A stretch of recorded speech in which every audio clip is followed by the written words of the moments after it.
கட்டி பிடிச்சி கொடுக்கறது அனுமதிக்கிற எந்த நடிகனுக்கு செய்யறது? இது என்ன ஈன பிறவி? தமிழுடைய பிறவியா இது? அப்படியே விஜய் அண்ணா அந்த பொண்ணு எந்த ஒரு எங்க தங்கச்சிங்க திரு விஜய் அவர்களுக்கு ஒரு தங்கச்சி இருந்தாங்க. அன்பார்ச்சுனேட்லி அந்த தங்கச்சி இறந்துட்டாங்க. அதனால அந்த பொண்ணு எந்த ஒரு பொண்ணை பார்த்தாலும் அந்த வயசுல நீ அப்படி பார்க்கணும். நீ தான் கேட்டவன். அண்ணனாக ஒரு தங்கையை வந்துட்டு கட்டி பிடிக்கவே கூடாதா? ஒரு நெத்தியில முத்தமிடக்கூடாதா? இது என்ன ஒரு ஒரு கொச்சையான பார்வையாக இருக்குங்கிறது தான் எனக்கு அது கேள்வி. ஒரு தகப்பன் தன் மகளுக்கு வந்துட்டு முத்தமிடக்கூடாதா? ஒரு அண்ணன் வந்துட்டு தங்கைக்கு முத்தமிடக்கூடாதா? இது என்ன ஒரு தவறான ஒரு புரிதல்? அம்மா குழந்தை கொடுக்குற முத்தம், அப்பா பொண்ணு கொடுக்குற முத்தம், அண்ணன் தங்கச்சிக்கு, அக்கா தம்பி கொடுக்குற முத்தம் எல்லாத்தையுமே கொச்சப்படுத்திக்குவீங்களா? அண்ணா அண்ணான்னு இந்த பிள்ளைங்க போய் நிக்குது. அந்த குழந்தைங்க கூட அவர் பேசுற அந்த கிளிப்பிங் எல்லாம் பார்த்தாலே ஆசையா இருக்கு.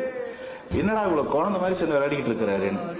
இது எப்படி கொச்சப்படுத்துறதுக்கு ஒரு மனசு வரும், ஒரு வாய் வரும்? கேவலமான கருத்தியல வன்மம் தான். ஏன் இப்ப திடீர்னு விஜய் மேல வன்மத்தையும் ரொம்ப கேவலமான கருத்துக்கள் இல்லையா? என்னங்க ஒரு சகோதரன் தான், விஜய் அண்ணன் தானங்க சொல்லுது. அதை போயிட்டு கொச்சைப்படுத்துறதுக்குலாம் ரொம்ப அசிங்கம்.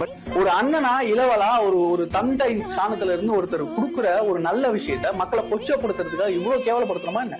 நீங்க எவ்வளவு கொச்சைப்படுத்தி பார்க்கக்கூடியவரா இருக்கிறீங்க. ஒரு தந்தைக்கும் மகளுக்குமான உறவு தானே. அந்த +2 உள்ள அந்த பிள்ளை படிச்சிருக்கானா அதை விட பெரிய மகன் இருக்கான் அவருக்கு, பெரிய வயசுல.